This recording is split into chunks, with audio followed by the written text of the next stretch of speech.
Vale, pues quería comenzar con una pregunta difícil, pero muy importante, por eso os la hago a todos. Me gustaría que nos explicases cómo explicas a tus alumnos ese paso metalingüístico del latín al catalán. Pues lo explico aprovechando nuestra circunstancia de la comunidad catalanohablante, que sabemos también hablar el castellano, y entonces hay mucha gente monolingüe castellanohablante que intenta hablar catalán, empezar a hablarlo, y como es normal, todos los que aprenden lenguas, pues a veces empiezan mezclando, usando términos de una en otra, mezclando la sintaxis, etcétera. Y mis alumnos, bueno, que son de filología catalana y por lo tanto ya saben catalán, pero en su entorno ven mucha gente en esta circunstancia. Y eso lo aplico luego al paso que se dio del latín al catalán como del latín a las otras lenguas romances. No es el mismo caso porque estamos hablando de dos lenguas con sus sistemas actuales y tal, y son los individuos los que transitan de una a la otra. Y entonces se dio el caso en el pasado de un tránsito social de toda una comunidad que imperceptiblemente dejaba de hablar una lengua, pensaba que seguía hablándola y ya estaba hablando otra. Es decir, es la acumulación de cambios lingüísticos.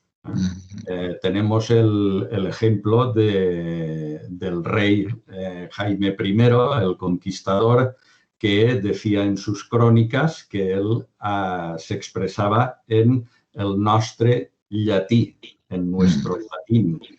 Muy curioso porque el hecho de que digan nuestro implica que reconoce que los demás, sí, bueno, también hablan latín, pero hay conciencia de que ya hablan diferente entre ellos. Exactamente, era su modalidad de latín, diferente a la de su coetáneo Alfonso X el Sabio, con quien hablaba mucho, porque además era yerno. Y claro, cada uno hablaba en su modalidad y consideraban como ahora podemos hablar de entre dialectos distintos. Sí, en la charla con Guillermo Tomás sobre el aragonés mencionábamos ese proceso de construcción del Estado, esa motivación política que favorece también en algún momento que los reyes ya no quieran decir hablo nuestro latín, sino hablo catalán o lo que sea.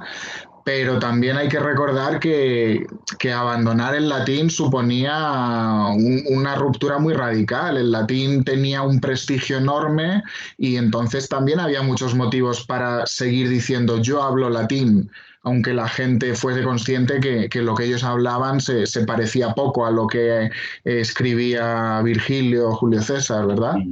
Sí, efectivamente, claro, es también, igual que es un tránsito el que hay entre el latín y el catalán, pues también es un tránsito el que hay entre el latín como única lengua oficial de un territorio, de una comunidad, a convertirse en lengua oficial acompañante y al final lengua oficial residual, que creo que es el proceso que viven todos los países con lenguas románicas. Sí, oí la charla del compañero y me pareció interesante.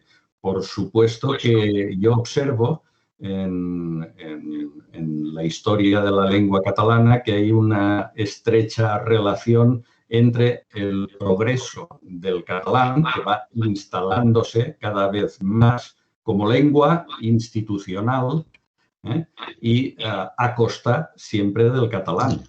Perdón, El aragonés. El perdón, aragonés. el latín va ocupando cada vez más sitios y dejando el latín cada vez más relegado, sin querer decir por ello que el latín perdiera su prestigio, vamos, hasta el siglo XVIII se mantiene bastante bien, el latín, digamos. Pero claro, se nota cómo va perdiendo terreno. En el libro hablas mucho de esos ejemplos de textos híbridos entre, vamos a decir de momento, dos códigos lingüísticos, el código lingüístico catalán, el código lingüístico latín. Vas mostrando ejemplos de cómo cuantitativamente, cómo va evolucionando la cantidad de palabras en catalán en esos textos. Bueno, me gustaría que nos contases un poquito al respecto y también sobre cómo crees que lo vivían los hablantes, porque claro, uno puede interpretar como que el hablante fluctuaba de un latín formal a un latín vulgar, o que en algún momento ya tenía conciencia de que estaba intercalando catalán en un escrito en otra lengua que era el latín, en fin.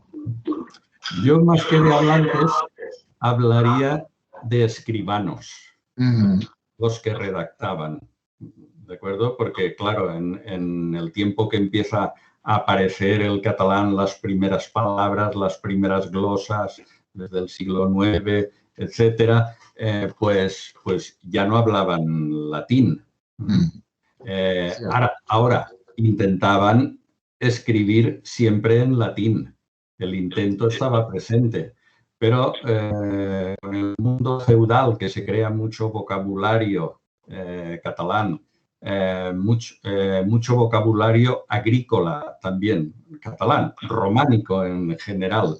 Y entonces ese vocabulario va introduciéndose y luego se pasa a oraciones, a fragmentos más largos, y se ve como el intento es mantenerse en latín, sobre todo empiezan y terminan los documentos en latín, pero por el medio se ve como se introduce. Yo creo que no eran muy conscientes de lo que ocurría.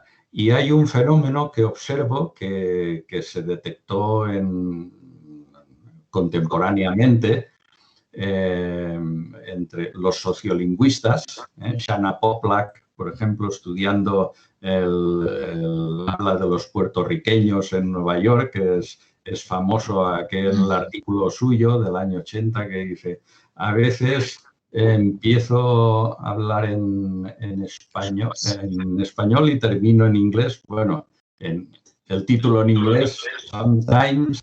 Sí, no recuerdo el título exacto, pero sí, muy famoso ese.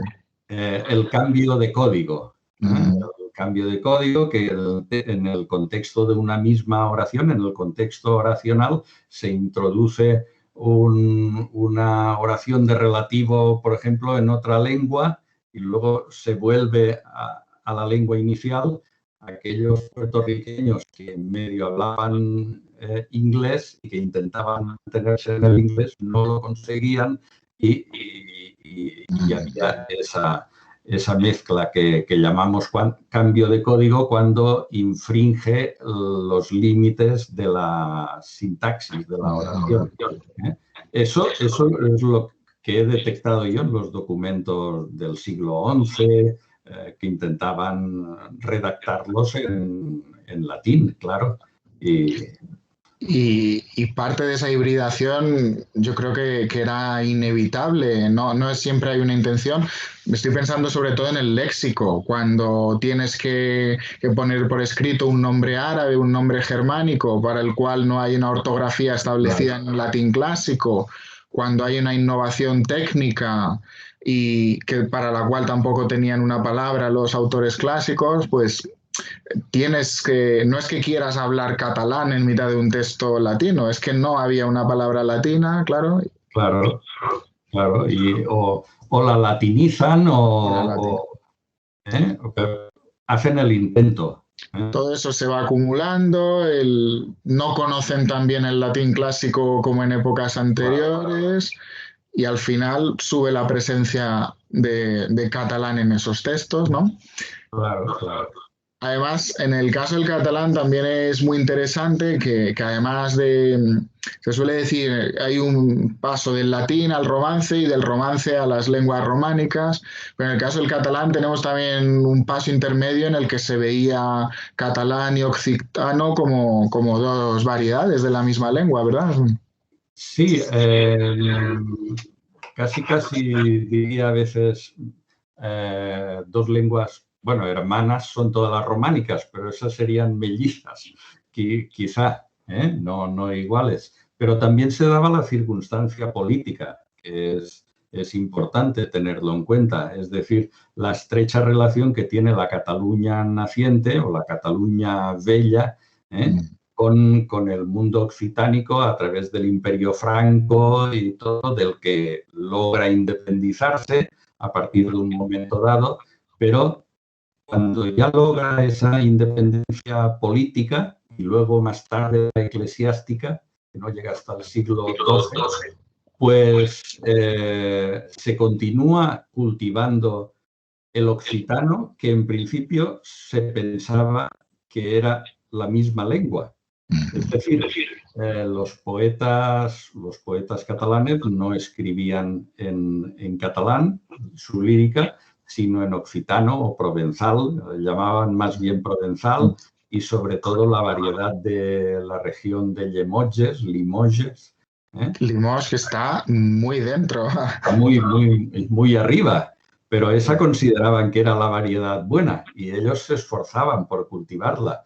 Y tenemos dos gramáticas redactadas por catalanes para redactar en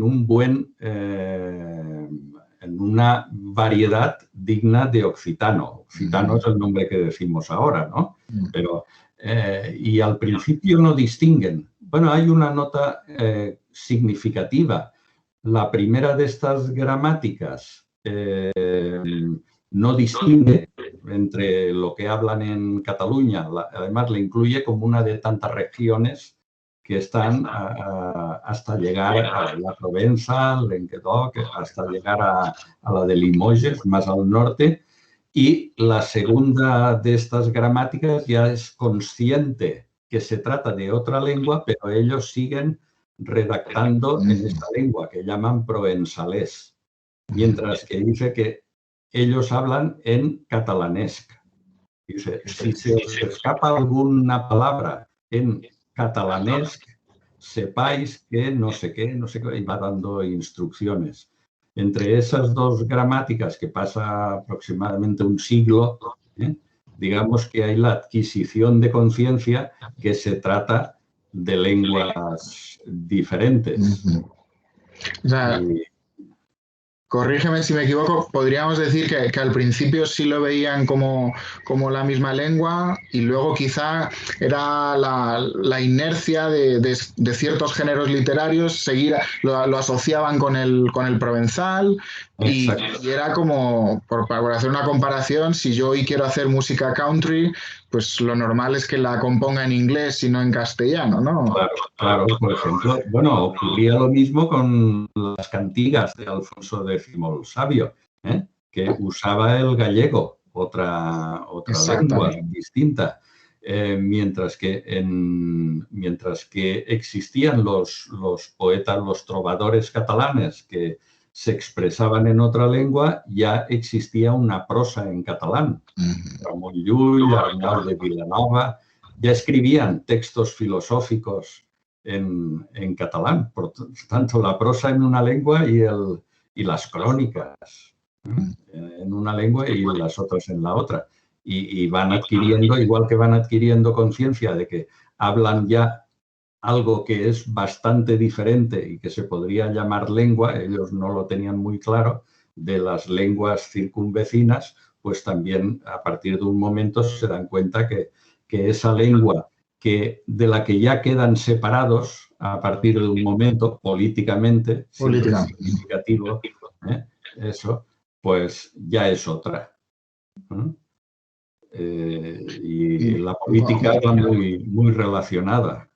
Conseguir la independencia del Imperio Franco fue significativo para aquella Cataluña ir orientándose en otra dirección política hacia el sur y hacia las islas y ir abandonando aquel mundo, Claro, y sí, integrándose en el mundo hispánico, digamos. si la historia política hubiese sido otra, la evolución metalingüística habría sido otra probablemente. Podría, sí, efectivamente. Pero lo que pasa es que Cataluña efectivamente dejó de mirar al mundo franco y se expande hacia el sur. Cuéntanos un poco cómo fue esa colonización de Valencia, de las Baleares, qué tipo de pobladores participaron y si eso ha tenido alguna consecuencia en la actual diferenciación dialectal del catalán. Sí, efectivamente ha tenido influencia. Primero hay que aclarar que esa Cataluña naciente se une a partir de un momento con otro estado vecino, Aragón, que hablaba otra lengua, pero eso no era inconveniente para nada. Se une federalmente y juntos emprenden las conquistas hacia el sur.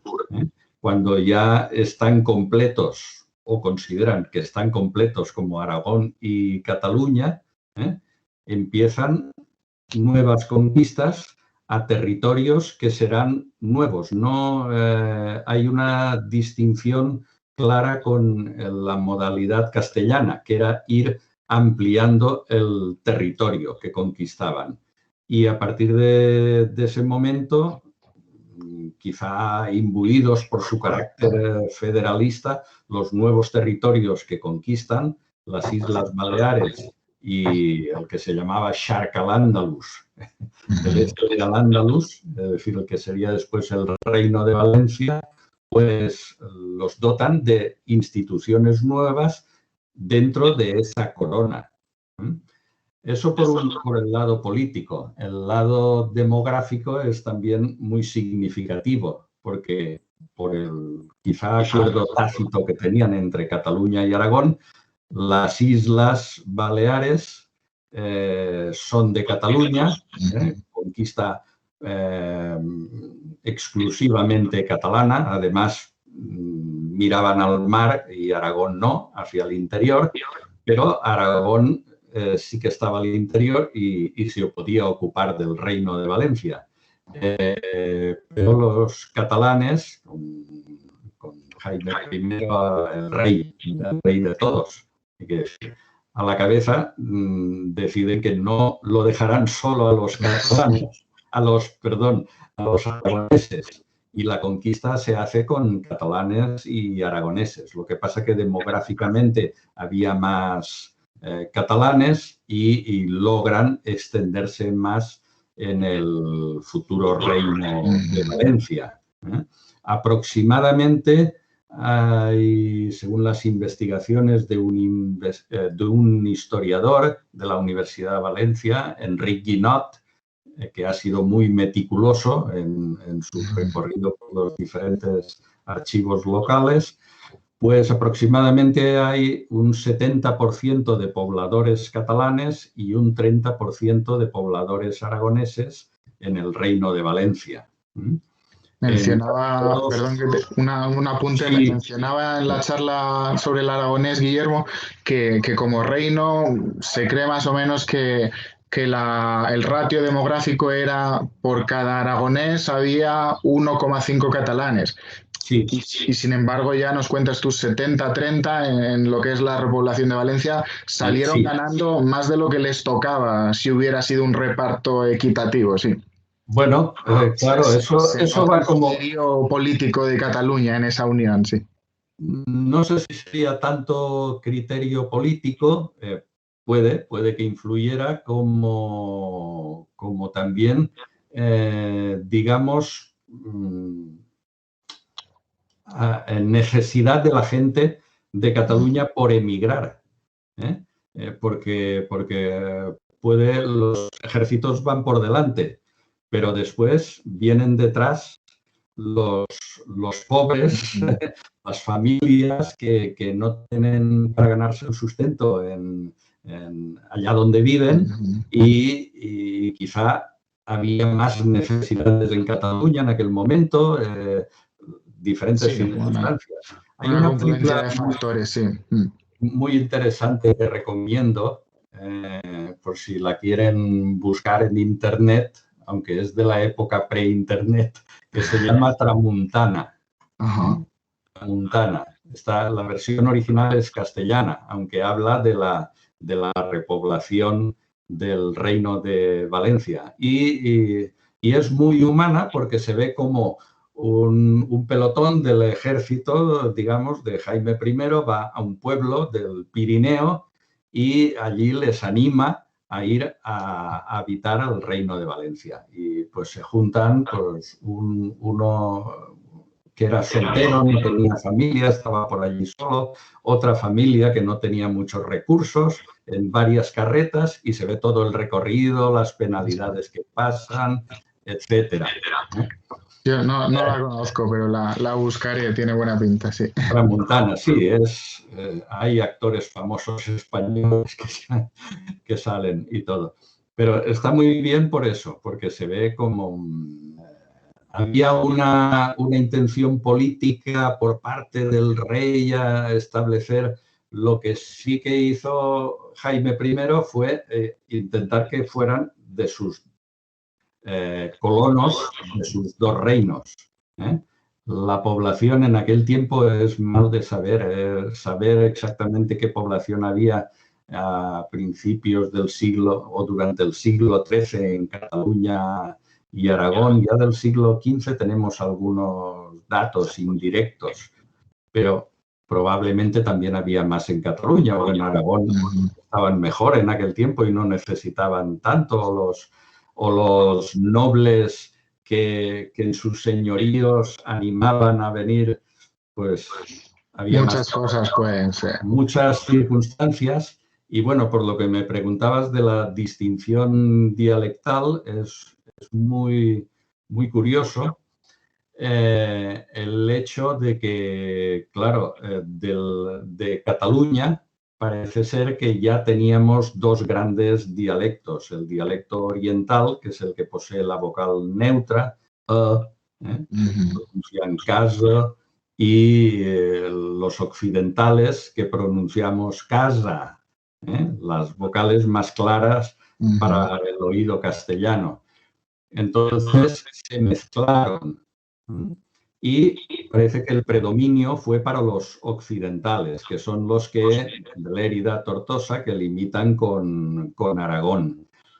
Pero hubo otro componente que se mezcló aquí, muy importante, los aragoneses. Los aragoneses que se asimilaban al catalán siempre tenían más posibilidades de hacerlo con el catalán vecino de Lérida, que además fonéticamente era más próximo, con sus vocales más claras, y seguramente actuarían como fuerza favorecedora del catalán occidental, que es el que ha acabado predominando en todo el país valenciano. Pero bueno, eso lo explico más o menos en el libro y con cifras. Y en las Baleares fue diferente, claro. Claro, allí como fueron todos, no solo catalanes, sino catalanes de la parte costera, porque es la parte del dialecto oriental, digamos el de Barcelona, Gerona, Girona, Barcelona, y también un poco de más al norte del Rosellón y ya occitanos también.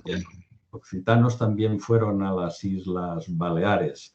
Y se conserva más en el catalán de las Islas Baleares la modalidad de aquel tiempo que no en el territorio continental. Posee una vocal neutra tónica que no existe en el resto del catalán. Cuéntanos también un poco, por favor, sobre esa expansión hacia Murcia, hacia el Mediterráneo, más allá de las Baleares, en fin. Sí, son dos expansiones diferentes porque Murcia era un territorio que se había asignado a Castilla. Inicialmente, bueno, hay diferentes pactos y se va debatiendo a ver si yo quiero llegar hasta aquí, tú llegas hasta allá, ¿no? Y parece que definitivamente se había quedado asignada a Castilla. El reino de Murcia comprendía no solo la actual región de Murcia, sino el sur de la provincia de Alicante. Las ciudades de Alicante, Elche, Vinalopó, Orihuela, ¿de acuerdo? Eran de Murcia. Entonces, el reino murciano castellano, habitado completamente por musulmanes, se rebela en un momento dado porque había sido poco poblado con castellanos. Los castellanos, Alfonso X el Sabio, estaban más preocupados por la zona de Sevilla, que además era más rica, más apetecible y tal, y se había dejado un poco descuidada Murcia. Entonces le pidió a su suegro, Jaime I, que hiciera el favor de reconquistarle Murcia para él, para dársela. No solo la reconquistó, sino que la pobló con catalanes, los catalanes que habían venido a poblar el sur del Reino de Valencia. Y a partir de ese momento, aunque pasó a pertenecer a Castilla,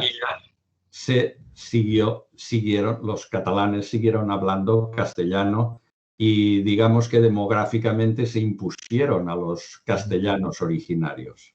Ahí hay un pequeño lío, digamos, entre la lengua mayoritaria de los cristianos, que era el catalán, y la lengua institucional, que era el castellano, que al final acabaría siendo el castellano la lengua no solo institucional, sino la lengua hablada. Pero el catalán ha dejado aquí su impronta y se puede estudiar, y de hecho me estoy dedicando últimamente a estudiar esta época del catalán en Murcia. Muy interesante, sí. ¿Y qué nos puedes contar de esa expansión hacia las islas italianas? Me lo dejaba así. Eso es otro tipo de expansión que la Corona de Aragón emprende. Llamamos la Corona de Aragón, pero realmente ya aquí había pocos aragoneses, porque al no tocar mar, pues claro, ya, aunque hay datos que también se embarcaban e iban a colonizar.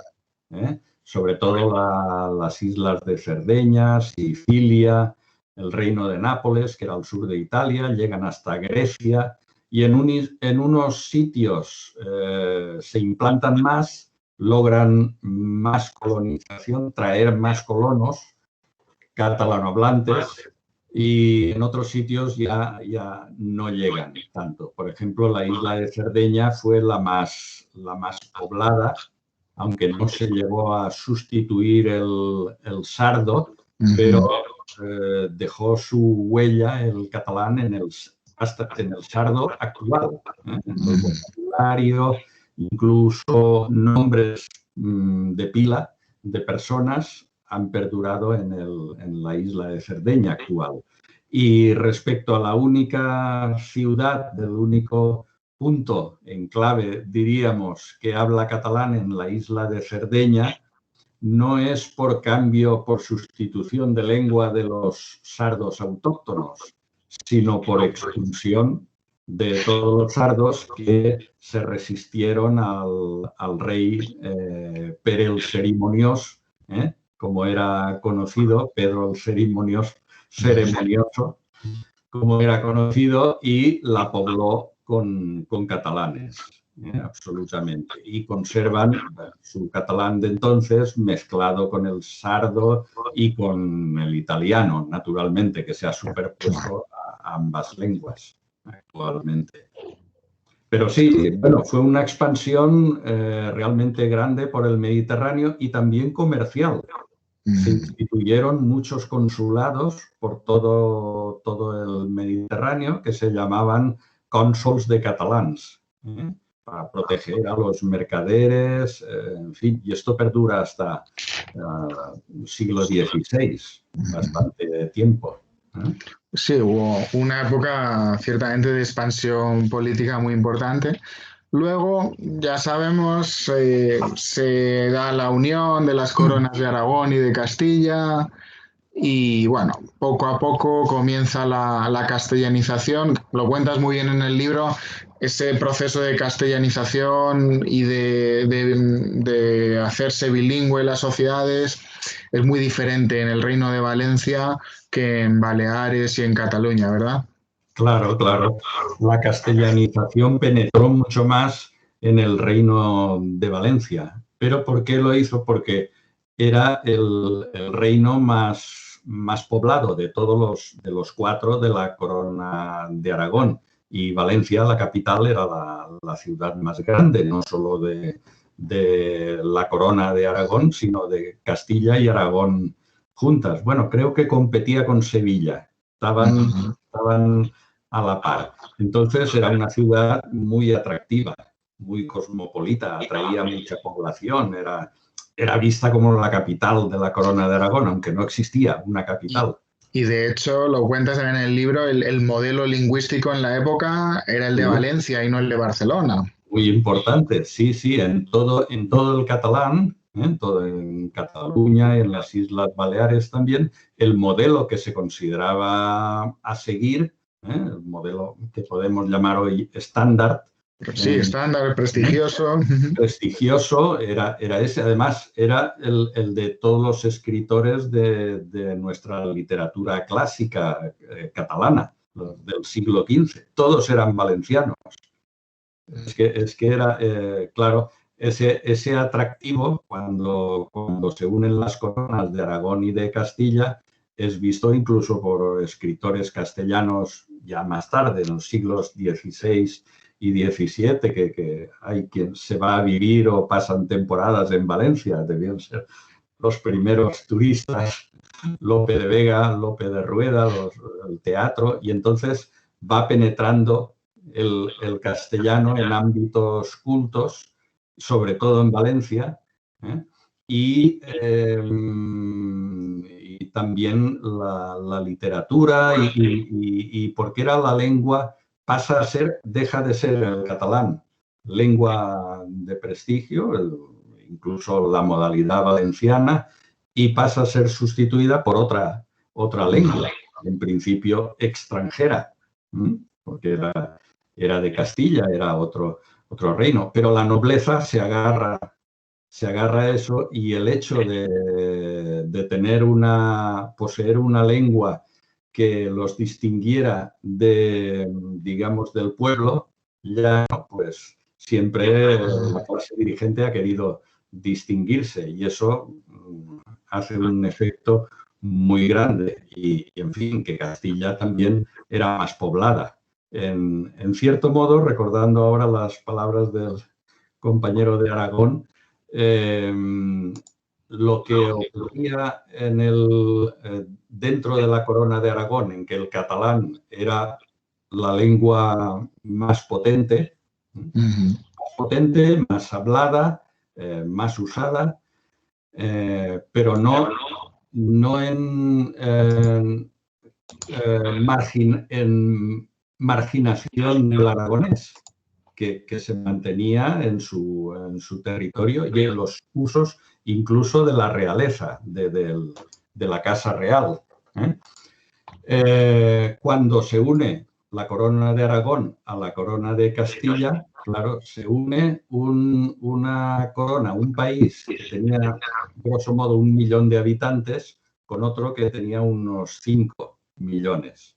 Y Eh, eso un Castilla segundo, perdón, Brawley. Hay se un ha cortado. problema con la cámara. ¿Puedes volver a intentar apagarla y encenderla, por favor? Sí, ¿se ve? Todavía no. Ahora, perdón. Ah. Ya, sigue, por favor. Sí, pues estaba comparando la situación de las lenguas dentro de la Corona de Aragón, catalán y aragonés, que ambas eran oficiales, como diríamos hoy, institucionales, pero cada una en sus territorios en que predominaban, y tanto catalán como aragonés eran lenguas usadas por la Casa Real. Que eso ya quisiéramos verlo hoy reflejado en otras casas reales, que solo conocen una. Bueno, cuando la Corona de Aragón, que tenía más o menos 1 millón de habitantes, se une políticamente o a partir de la unión matrimonial de los reyes católicos, Castilla tiene unos 5 millones de habitantes y eso traducido en ejércitos quiere decir mucho.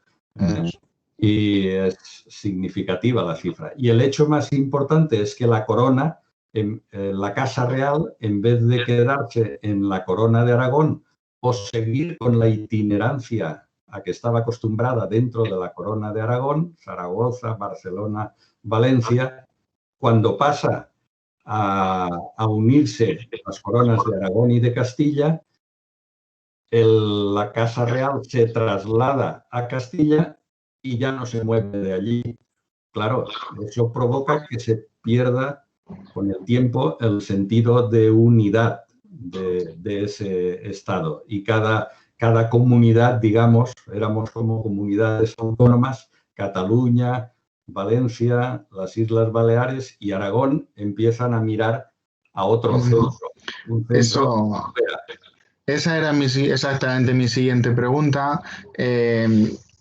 Quería primero que comentásemos el glotónimo que recibe la lengua catalana, que tiene mucho que ver con esto, cómo va evolucionando el nombre que dan a la lengua y cuándo aparecen estas primeras manifestaciones de secesionismo lingüístico, que podríamos decir. Sí, claro, tiene mucho que ver, aunque es un fenómeno anterior. El hecho político de ser la Corona de Aragón un Estado federal, cuyo único nexo de unión era la Casa Real, digamos, y que era itinerante, no tenía un sitio fijo, por tanto, no se visualizaba un lugar para su establecimiento, era totalmente federal, pues hace que a partir de un momento el orgullo de cada una de las comunidades políticas dentro de la Corona de Aragón pues empezara a dar nombre propio a partir del gentilicio propio a la lengua propia. Al principio sin ánimos de significarse como que querían o pretendían que fuera una lengua diferente. De hecho, aparecen muchas menciones dobles de catalán y valenciano, claro, pero en el contexto se ve claramente que es la misma lengua, vaya. Claro, aparece a principios del siglo XV empiezan a florecer estas denominaciones particularistas en Valencia y Mallorca. Pero siempre cuando se examina bien el contexto se ve que se están refiriendo a toda la lengua, aunque la llamen valenciano o mallorquín. Y durante todo el siglo vemos cómo aparecen a veces juntas. La obra normativa más conocida de esa época, les regles d'esquivar vocables, comparten los dos nombres. Dicen catalán o valenciano, decimos o los elegantes conversadores, la gente elegante, es decir, la que sirve de modelo, lo que puede ser hoy la lengua de los telediarios o eso para el castellano, la que sirve de modelo es la gente, los trovadores, es decir, los poetas, la gente cortesana, etcétera, etcétera, que hablan en un buen catalán o valenciano, y lo decían así, es decir, llámelo cada uno como quiera, pero ahí estamos todos. Y lo importante era no hablar como un payés, como un campesino, sino hablar como los nobles. Como los... Y claro, esa simiente que había de nombres diferentes, cuando políticamente se pierde el norte con la pérdida de un centro político propio dentro de la Corona de Aragón, pues empiezan a florecer, a afianzarse más esos nombres particulares y empiezan a adquirir sentido para su territorio exclusivo. Incluso cuando le llaman catalán en Cataluña, en el siglo XVI y principios del XVII, los primeros cronistas que hablan de catalán y entonces sin más, y se podía entender que se referían a todo el territorio, pues no, porque dicen el catalán se habla en las regiones de, y van especificando regiones dentro de Cataluña exclusivamente. Es decir, que cuando dicen catalán están pensando exclusivamente en Cataluña. Y claro, eso al final va creando conciencia, aunque no tanta diferencia lingüística entre los mismos hablantes. Y luego el hecho de la incomunicación, el dejar de relacionarse entre ellos y pasar a relacionarse con el poder establecido en Castilla, pues hace que las escasas diferencias que existían, que ya existían, y son lógicas en todas las lenguas, pues se fueran incrementando. Incluso no hay comunicación, ¿no? Y claro, cuentas que esas innovaciones que se dan en un territorio no se expanden al otro porque ya no hay esa comunicación interterritorial, claro. Y así en el Reino de Valencia hay unos cambios que no se comunican a Cataluña y las Baleares. En Cataluña hay otros cambios que no se comunican y va cada uno creciendo por su lado, sin esa comunicación. Y por eso, hasta la edad contemporánea, los problemas que tenemos dentro del catalán, por los que predican la segregación lingüística dentro del catalán. Pero bueno, eso es adelantarme. Tu opinión está clara, vamos, eres alicantino y el libro es Aproximación a la historia social de la lengua catalana, o sea que... Sí, y tu opinión, vamos, y la de el 99,9% de los lingüistas, por lo menos en los serios. Exactamente, no hay prácticamente lingüistas que digan otra cosa. Y además es curioso que en el país valenciano los que predican la segregación lingüística, digamos, normalmente hablan en castellano.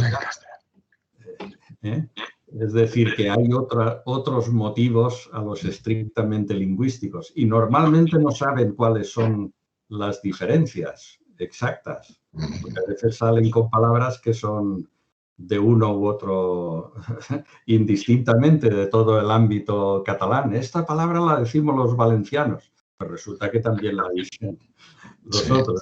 No saben porque no dominan en su mayoría. Y hay toda una mitología identitaria con datos falsos, en fin, que no vamos a perder ni el tiempo en comentarlo porque lo importante es eso, que los lingüistas no tienen ninguna duda, el catalán es la lengua que se habla, le puedes dar el nombre que quieras, pero es la lengua de la Comunidad Valenciana, de Baleares, de Cataluña. Efectivamente. Vamos a hablar un poquito de esa castellanización. Me llamó mucho la atención también este episodio que mencionas de la expulsión de los moriscos en el Reino de Valencia, que eso favoreció la castellanización, ¿verdad? Sí, claro. Ya existía un proceso de castellanización social en curso, en el Reino de Valencia sobre todo. También en Cataluña, Barcelona, un poco en la nobleza, es decir, la clase dirigente. Ya existía y se iba expandiendo a la Iglesia, los altos jerarcas de la Iglesia católica que se nutrían de la nobleza, de los hijos de la nobleza, arzobispos, obispos.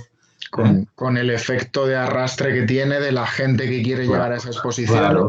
Pero esto de la expulsión, ¿verdad? Es distinto porque afecta a las clases más bajas. Es distinto, claro. Eso era la castellanización por arriba.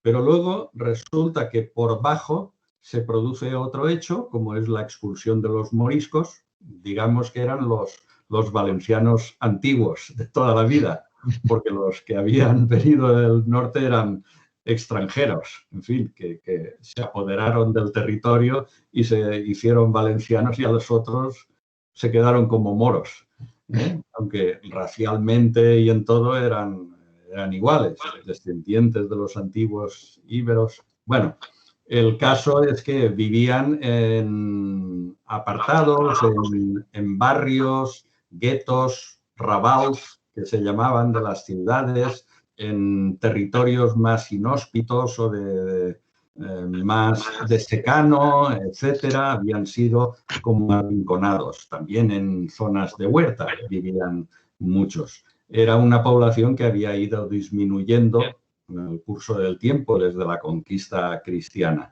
Y como se sabe, pues por motivos sobre todo religiosos, acaban siendo expulsados masivamente y entonces dejan muchos territorios de los que ellos habitaban, bien en exclusiva o bien en mayoría, compartiéndolos con cristianos, a veces barrios de ciudades, en que eran minoría en la ciudad, etcétera. Dejan muchas casas vacías y, lo que era más importante, muchos cultivos sin recoger, sin volver a plantar, sin todo abandonado, con lo que ello implicaba para falta de subsistencias.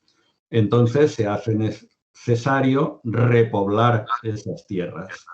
Y en el Reino de Valencia se repueblan muchas tierras, muchas zonas con gente de Mallorca y de Ibiza, pero en otros casos más cercanos a Castilla se repueblan con gente de Castilla que vivía cercana. Es decir, se hacen llamamientos y los que no vivían muy bien en su tierra, pues como había pasado siglos antes, pues se van a la aventura y se instalan en una nueva tierra.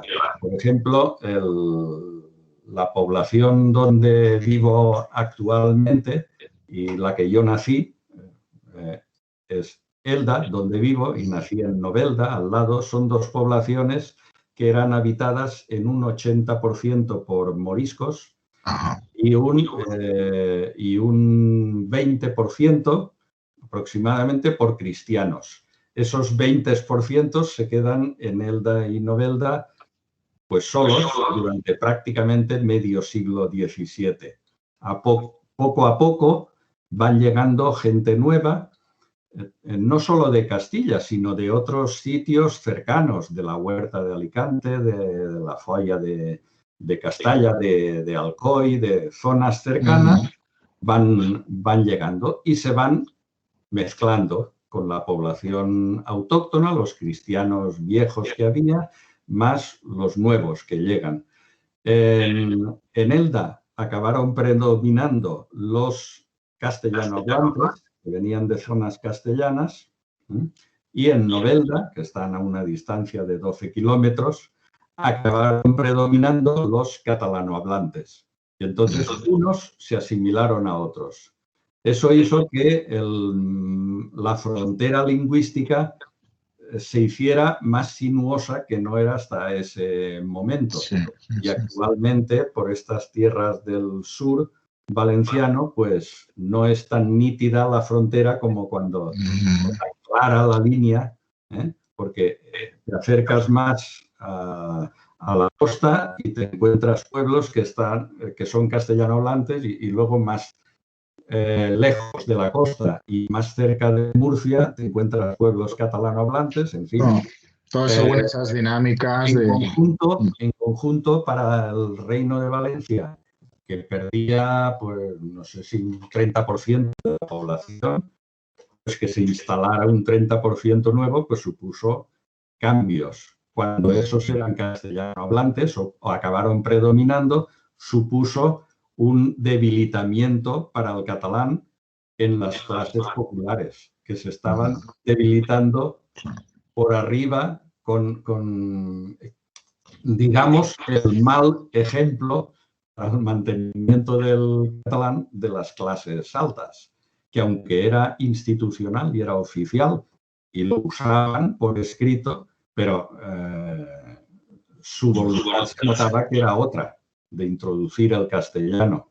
Entonces, esa esta población nueva, castellano hablante, no vio la fuerza que tenía el catalán en otros tiempos para asimilar, para integrarlo en esa sociedad. Además de estos dos ejemplos de castellanización por arriba y por abajo, que no son especialmente violentos, vaya, sí que en el libro cuentas luego una represión lingüística institucionalizada, la llamas, ¿no? En el siglo XVIII, y ahí ya sí que hay por parte de las autoridades, sí que hay un esfuerzo lingüístico de hacer políticas de suplantación, vaya, cuéntanos un poco de eso, por favor. Eso ya es otra historia diferente, porque la de los siglos XVI y XVII, digamos que es una sustitución de una lengua por otra, digamos, por motivos más o menos naturales o espontáneos. Digamos, por efectos colaterales, lo del caso de los moriscos, prestigio las élites, en fin. Pero no hay una voluntad de vamos a implantar el castellano en Valencia. No había esa voluntad, pero a partir de principios del siglo XVIII, después de la Guerra de Sucesión, en que se hicieron dos bandos, digamos, los partidarios de la sucesión como rey Felipe V, el que fue Felipe V, y la sucesión de la familia de los Habsburgo, y entremos en estos temas, una guerra de sucesión, no de secesión, que puede confundirse, pero claro, ¿qué ocurrió? Que la mayor parte de la corona de Aragón, que todavía seguía existiendo como tal, porque estaba unida federalmente a la corona de Castilla, pues se decantó por el otro pretendiente a rey, el archiduque Carlos. Y la mayor parte de Castilla se decantó por el que ya era rey, el Borbón, el primer Borbón instalado en España. Entonces, como ganó Felipe V, como castigo, ganó la guerra, después de una guerra cruenta, ¿no? Como todas las guerras, que duró mucho tiempo hasta... por ejemplo, el Reino de Valencia y el Reino de Aragón cayeron en las manos de Felipe V y los ejércitos franceses que le ayudaban, claro, porque eran borbones, cayeron en 1707 y hasta 1714, 1715 no cayeron Cataluña y las Islas Baleares. Entonces pasaron unos años en que siguió la guerra. Claro, como fruto de esa guerra, Felipe V anuló los fueros y como consecuencia de esa anulación, de esa abolición, es el término técnico, pues abolió la lengua en que se aplicaba esa legislación. Es decir, la lengua catalana, que era la única oficial en el caso del Reino de Valencia, y luego haría lo mismo en Cataluña y en las Islas Baleares. En el Reino de Aragón, pues no se notó, porque ya no me meteré en los aragoneses, no se notó porque ya prácticamente era castellano. Pero aquí sí que implantó medidas concretas, que yo comento en mi libro, de prohibición del uso y los castigos pertinentes. Todo eso debilita la lengua, el conocimiento del castellano también sigue avanzando en todas las capas de la población, pero sobre todo en las élites. Comentas en el libro que también el sentimiento de unidad lingüística se debilita aún más, y entonces gente de Valencia empieza a hablar en castellano con gente de Cataluña, en fin. Y bueno, podríamos contar mucho más, pero por no quedarnos sin tiempo para hablar del siglo XX, que también es muy interesante, llegamos a final del XIX, principios del XX, y ahí la lengua catalana tiene un renacer, un impulso nuevo, ¿verdad? Se quiere estandarizar de nuevo y hay, cuentas en el libro, hay como dos grandes modelos, por supuesto con muchos grises entre medias, pero ese modelo más de recuperar la tradición literaria, un modelo más arcaizante y otro modelo más pragmático o menos purista que dice, bueno, vamos a coger como base el habla real de lo que se habla en este momento, ¿verdad? Y bueno, cuéntanos un poco, al final, ¿quién ganó? ¿Cómo fue ese proceso? Sí, sí, sí. Es un proceso curioso porque al final acaba imponiéndose la línea no purista, aunque acaba recogiendo algo de purismo, la línea del català que ara es parla, el catalán que se habla ahora, enfrente de la otra que quería volver a siglos atrás. Pero esa línea del catalán que ahora se habla, que estaba, pues presentaba un catalán diferente según el territorio, en cada uno con sus castellanismos, en la parte del Rosellón que pertenecía ya a Francia, con galicismos, en el valenciano con más castellanismos que en la zona de Cataluña, en fin, muy diferenciada. Todo ese movimiento desde Cataluña es encauzado por un grupo que publicaba una revista que se llamaba l'Avenç, entre el cual había la figura de Pompeu Fabra, un ingeniero de profesión, pero de vocación lingüista y muy preparado.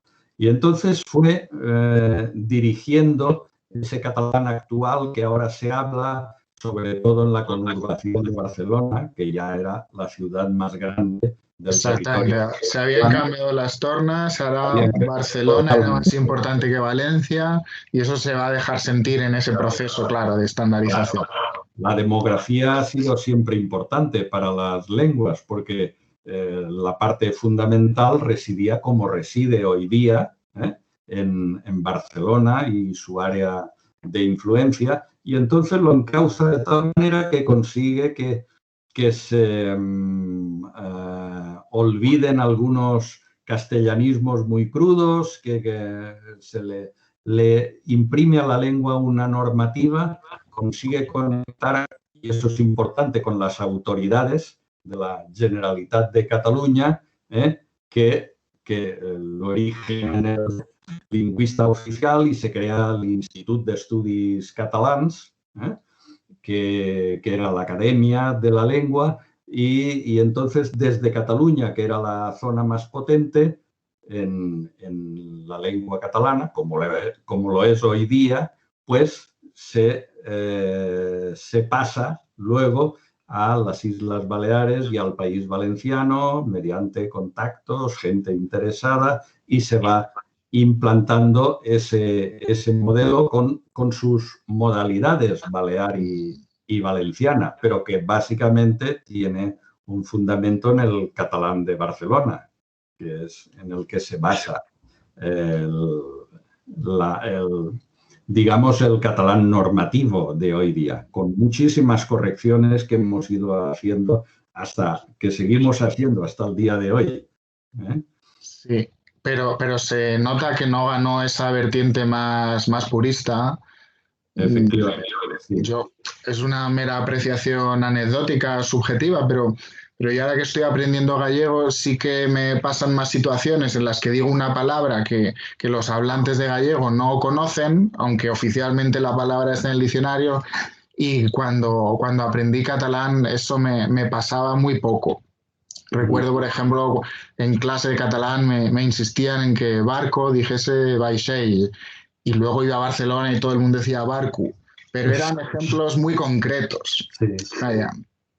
Sí, sí. Bueno, ese debate también se ha prolongado en el tiempo. En los años 80, al principio, también se vuelve a replantear, pero ya dentro del catalán, digamos, impulsado por Fabra y el Institut d'Estudis Catalans,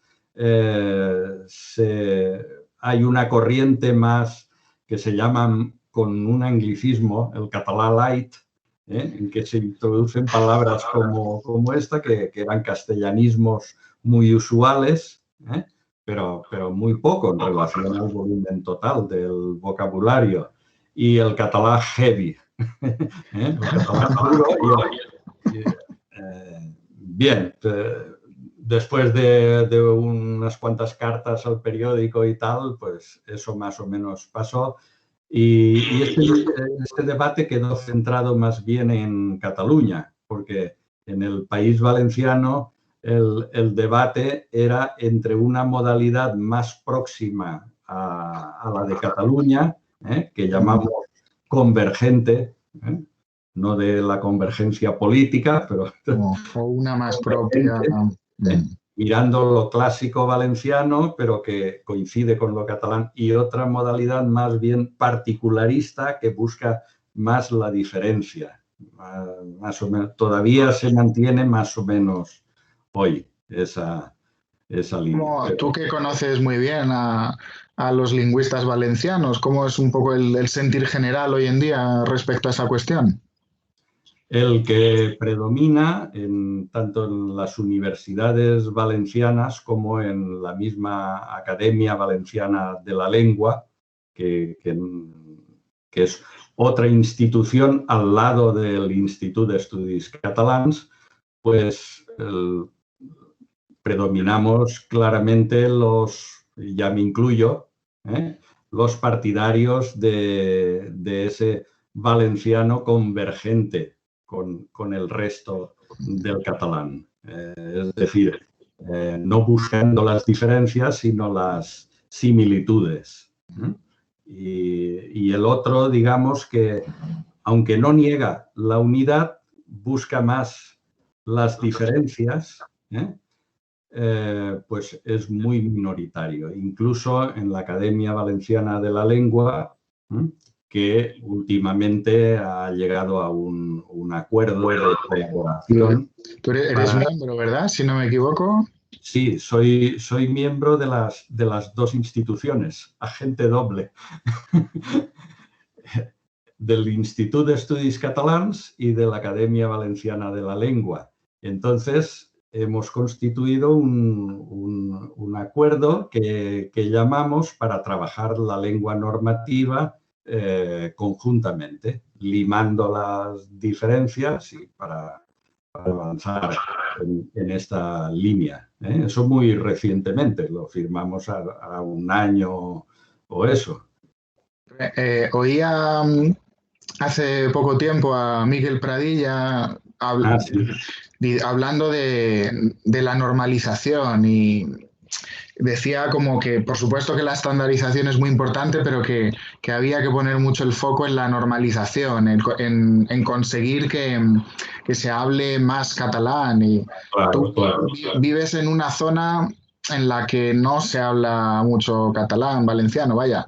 ¿Cómo está esa cuestión de la normalización, sí, de conseguir nuevos hablantes, nuevos contextos de uso en el país valenciano en general y más en Alicante en particular? Sí, sí. Pues es nuestro gran caballo de batalla.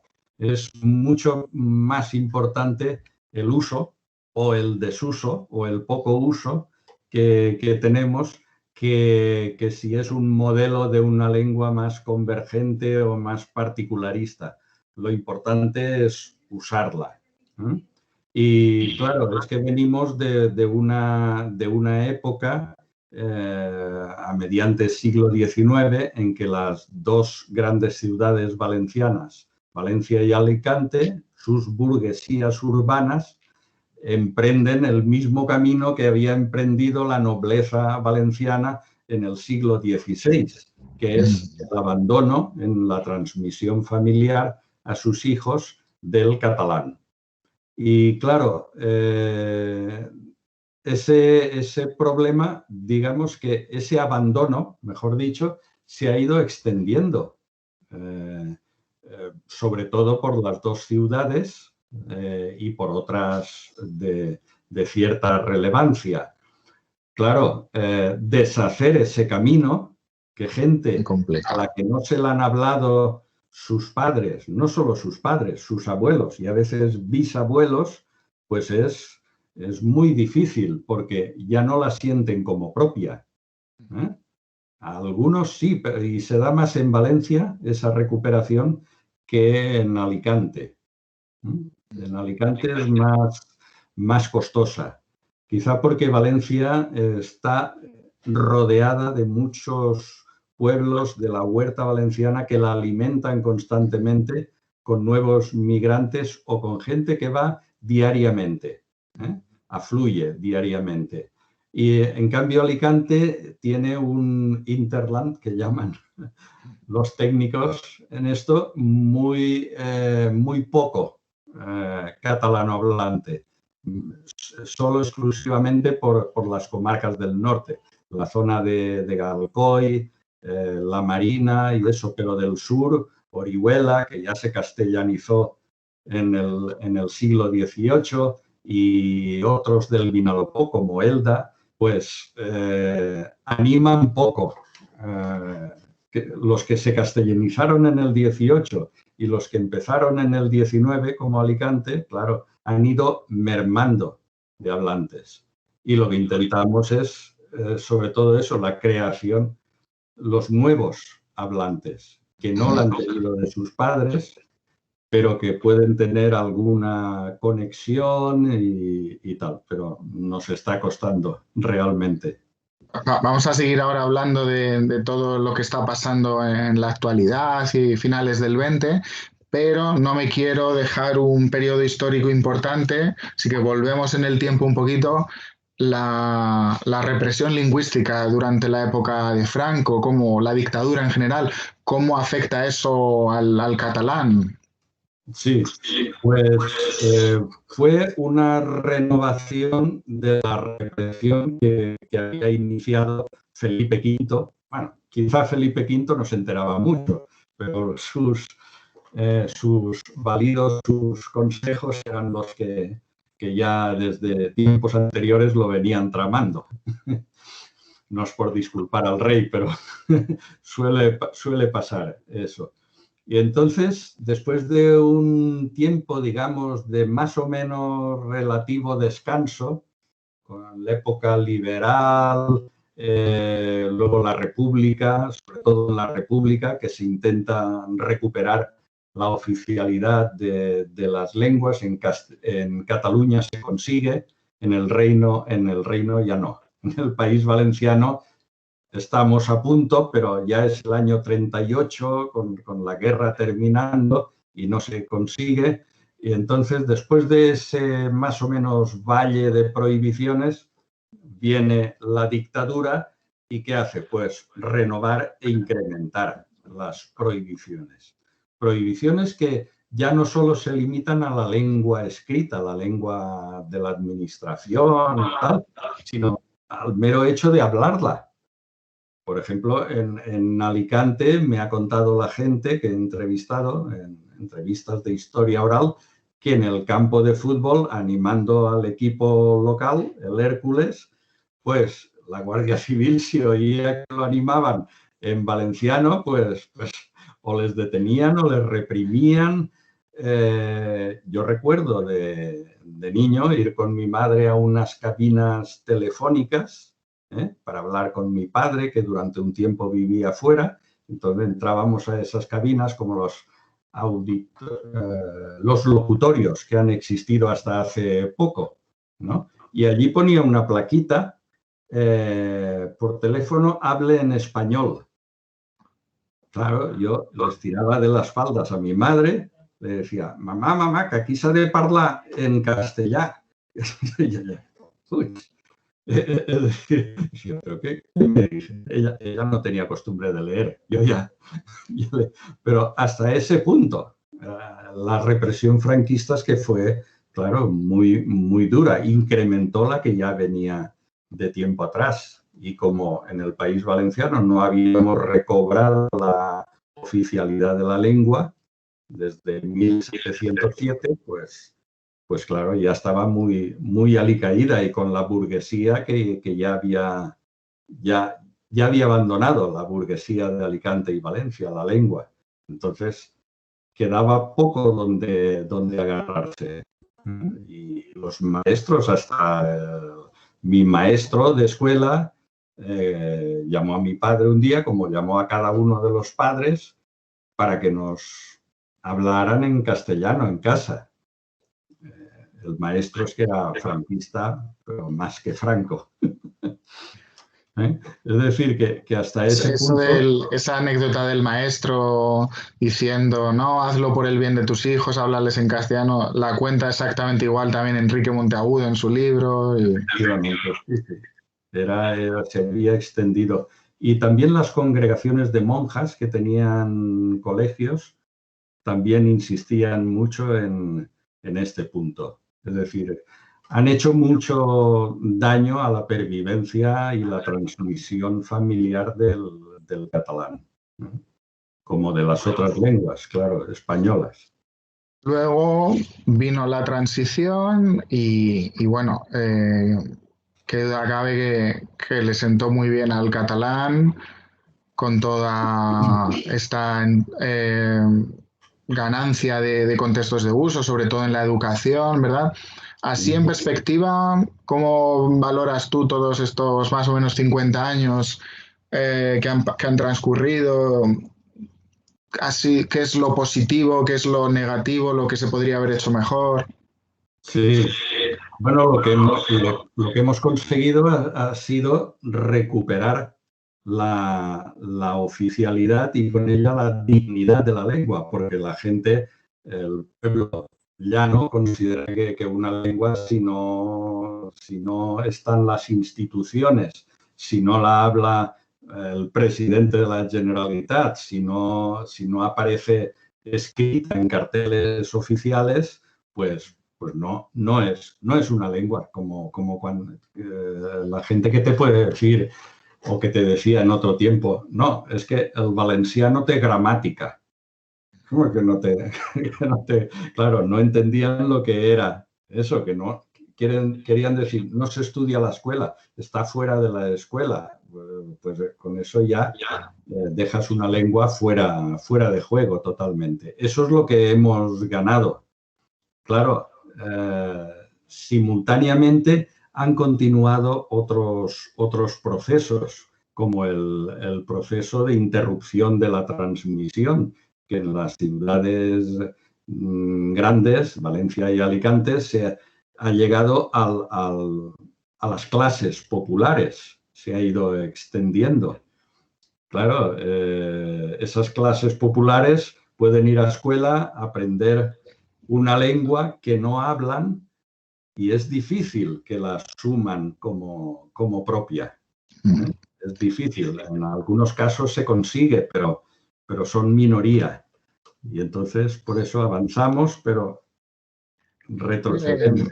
Tengo la sensación de que en el caso de Valencia la urbanización ha tenido también mucho que ver en este proceso de castellanización, porque como tú bien has contado, pues las grandes ciudades valencianas ya estaban bastante castellanizadas y claro, en todo este proceso que en general se da siglo XX y bueno, más de gente del campo que va a vivir a la ciudad, claro, se adaptan a ese ecosistema lingüístico en el que predomina el castellano, ¿no? Y en el caso también de Baleares y de Cataluña tenemos el éxito económico, ¿no? Ese desarrollo económico que atrae inmigrantes de otras zonas de España o, bueno, ahora también alemanes, ingleses a Barcelona, a Mallorca, que todo eso también va teniendo un efecto, ¿verdad? Estas dinámicas demográficas son muy importantes. Bueno, has hablado de dos tipos de inmigrantes. Los últimos no lo son. Es decir, los turistas, digamos, aunque muchos se establezcan se establezcan y se queden a vivir entre nosotros, como sucede en Mallorca, en muchas zonas, donde también he vivido unos años y lo he visto, o en la costa alicantina también hay pueblos donde predominan noruegos, por ejemplo, alemanes, ingleses. Colegios fineses también en Alicante. Sí, pero no acaban de influir en la sociedad en general. Es decir, los que sí que influyen son los que vienen a trabajar y a integrarse en esta sociedad, que pueden tener un origen magrebí o españoles de Andalucía o de La Mancha, que aquí somos muchos. Mi padre mismo, nacido en La Mancha. Estos sí que y en el País Valenciano, claro, se mezcla esta migración con el abandono de la lengua de las clases burguesas y ya populares, urbanas.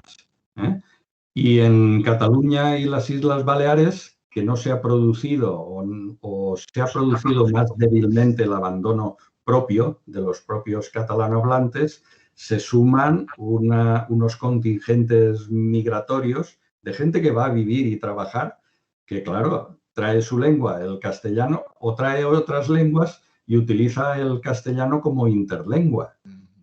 Los que vengan de Nigeria o del norte de África, claro, el castellano es su referencia española. Y claro, ellos van a buscar lo que les puede dar más de vivir. Que es comprensible porque saben que se van a encontrar gente monolingüe en castellano y no en catalán, claro. Claro, todos saben que... Desde el punto de vista humano es comprensible esa actitud. Sí. Claro, todos los catalanohablantes sabemos castellano en España, por lo tanto, piensan ellos, ¿para qué me voy a complicar la vida? Ya tengo bastante con aprender una, pero bueno. Eso sí, no sé en el País Valenciano, pero en Cataluña sí que ha habido bastantes campañas cuyo objetivo era precisamente esta población inmigrante para que ellos también se sintiesen identificados con el catalán. Sí.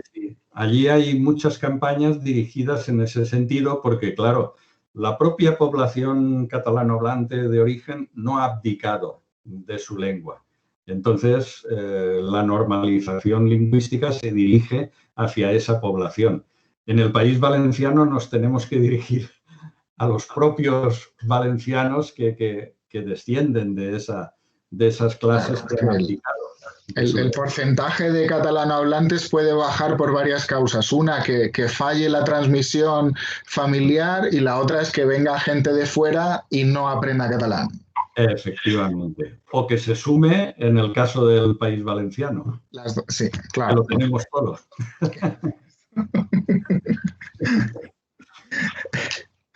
Te quería hacer una pregunta también sobre las ideologías lingüísticas. Yo siempre me comento que creo que todavía, sobre todo a nivel general de la población, esa idea del romanticismo de el Estado tiene que estar compuesto por una nación, una religión y una lengua, creo que es una idea que está desgraciadamente muy extendida, por supuesto, en la visión españolista, pero yo diría que también incluso en ciertos ámbitos de las lenguas, de las otras lenguas de España, vaya.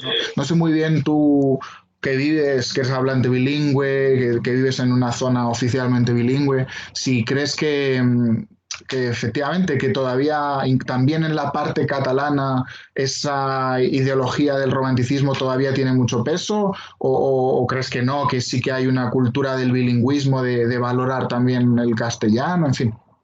Sí, como he tenido la fortuna de vivir y trabajar unos años en Cataluña y en Mallorca, y bueno, y seguir viajando por todo el territorio catalano hablante, lo conozco bien, y sí que veo una diferencia entre el País Valenciano y Cataluña y las Baleares. Esos movimientos, digamos, más que puristas que unen lengua, nación, una nación solo puede tener una lengua y estar representada por un Estado, e incluso llegando a algunos casos de xenofobia, que la he vivido, sí que la he visto, pero muy minoritaria en Mallorca y en Cataluña. No diré a nivel de partidos, pero sí de gente particular que puede estar vinculada a partidos políticos. En Valencia, sea por nuestras circunstancias, que son más débiles cuanto a la fortaleza del catalán o por lo que sea, no he visto tanta gente que defienda estos, digamos, estos ideales. Y, claro, la idea, digamos, que veo que predomina, por ejemplo, en Valencia y en parte de Cataluña y de Mallorca, también es de ser un Estado como, por ejemplo, Suiza, con una igualdad entre las diferentes lenguas, o Bélgica, que aunque tengan sus diferencias, pero el rey cuando habla, el rey de los belgas habla en una lengua y en otra. Es decir, por ejemplo, el independentismo de Cataluña, no todos los independentistas tienen esta idea que podríamos pensar, sino que aceptarían dentro de ese Estado que propugnan exclusivamente de Cataluña, pues la cooficialidad con el castellano. Muchos lo han dicho. Mi idea es de un Estado multilingüe, pero con un trato igual, siguiendo el modelo de Suiza. Creo que es el ideal que deberíamos tener, con una convivencia que ya es antigua, y que por lo tanto volver sobre eso a las esencias, pues lo encuentro un poco difícil. Y yo soy más partidario de que hagamos acuerdos generales para la defensa de la lengua catalana, por ejemplo, a nivel internacional con la ciudad del Alguer, que está en Italia, y el Rosellón en Francia. Luego, por otra parte, Cataluña, las autonomías diferentes, seguir con nuestras autonomías, que las tenemos desde que nos crearon en la Corona de Aragón, pero con un trabajo por la lengua catalana coordinado. No esencialista, pero, en fin, por lo que preguntas, existe gente así. No, y en cualquier caso es una pregunta que todos los que estáis implicados en la normalización lingüística, pues de alguna manera u otra creo que os la tenéis que hacer, ¿no? ¿Cuál sería ese objetivo final deseable? Porque y al final es que está muy unido con la política, quieras o no. Sí. ¿Qué idea tienes de Estado y de nación? Y concibo como un éxito que toda la población sepa hablar catalán, aunque no siempre la use a diario, o no. Mi objetivo último es que todo el mundo, como en los tiempos de la Edad Media, todo el mundo tenga el catalán como primera lengua, claro. Por eso siempre es una pregunta relevante, claro, y por supuesto hay muchos modelos posibles. Claro, hombre, existen diferentes niveles de objetivos en la normalización.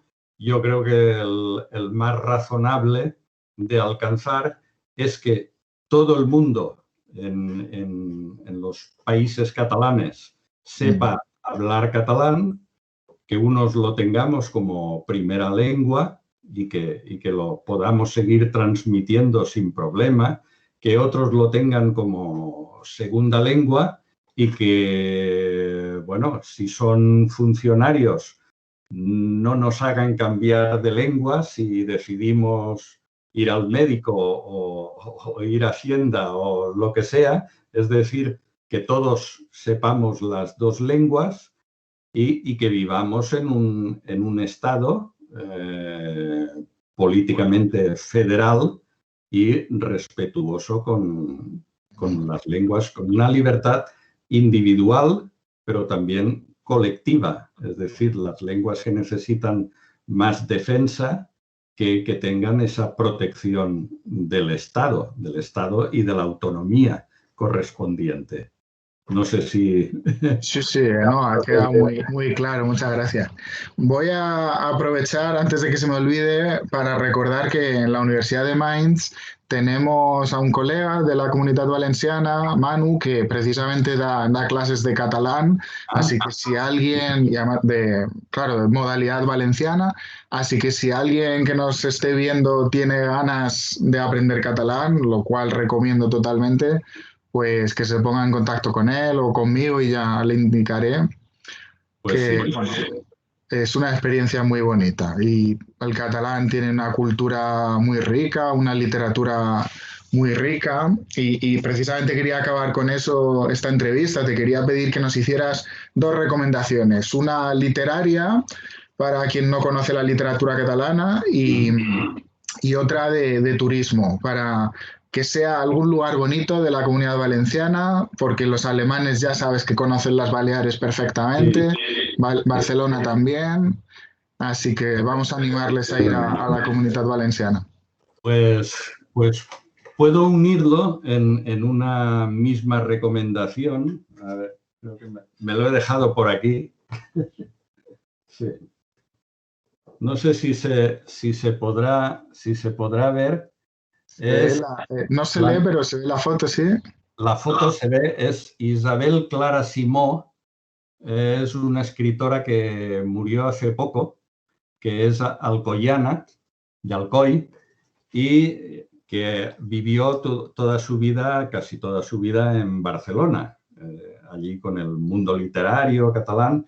Y su primera novela es muy recomendable para mí, se llama Julia, el nombre de persona, porque es una protagonista. Y se basa en los hechos que ocurrieron, unos hechos revolucionarios en 1873 en Alcoy. Alcoy es una ciudad industrial, siguiendo el modelo catalán de Sabadell, Terrassa, fábricas de tejidos, etcétera, y un proletariado muy, muy amplio, normalmente anarquista. En un momento dado hacen una protesta muy importante y, bueno, acaba muriendo, digamos, el alcalde en sus manos. Bueno, es la historia de la hija de uno de estos revolucionarios que acaba casándose con un empresario. En fin, no cuento más. Sí. Porque, Déjanos con la intriga. lo dejo con la intriga porque reproduce un momento de la historia de Alcoy. Alcoy es una ciudad mediana valenciana, unos 60.000 habitantes. Industrial y no es visitada turísticamente normalmente, pero tiene mucho, mucho que ver.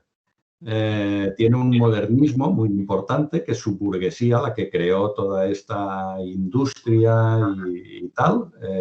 Es importante, similar a la de Barcelona. La zona que la envuelve es de una belleza extrema, paisajística, paisaje de montaña, no es la imagen de la costa, de interior, tiene muchos pueblos pequeños con casas rurales, es decir, que se puede visitar muy bien.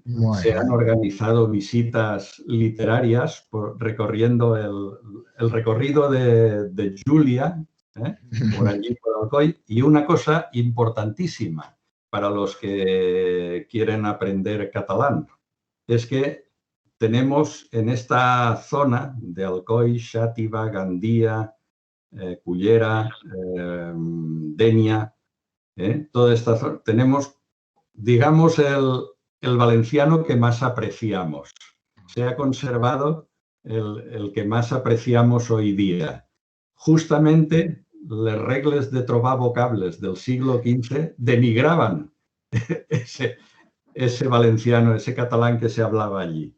Y ahora es lo mejor que tenemos. Es decir, si quieren hacer inmersión, que vayan por esa zona, que lean. Además, está traducida al castellano y al inglés, si quieren. Y también podría recomendar que me gustan mucho las novelas históricas, pero históricas aplicadas a la historia del país valenciano con implicaciones lingüísticas, entre el árabe, el catalán, el castellano. Hay unas cuantas, pero supongo que me alargaría. Y los clásicos, el Tirant lo Blanc, en fin, un montón. No, pero de las que se han escrito ahora, Sí, contemporáneamente, no. que reproducen esa época o la recrean con personajes inventados, pero que están bien documentados históricamente. Eso retrocediendo más. Esto tenemos una historia más reciente. Muy bien. Pues te agradezco mucho las recomendaciones y esta charla tan interesante y tan agradable. Ha sido un placer. Muchas gracias. Pues de nada, y siempre que queráis, cualquier alumno tuyo, si quiere escribirme o les puedes pasar mi correo y preguntar cualquier cosa que deseen, estoy a su disposición. Muy bien, muchísimas gracias. Estamos en contacto. Un abrazo. De acuerdo, adiós.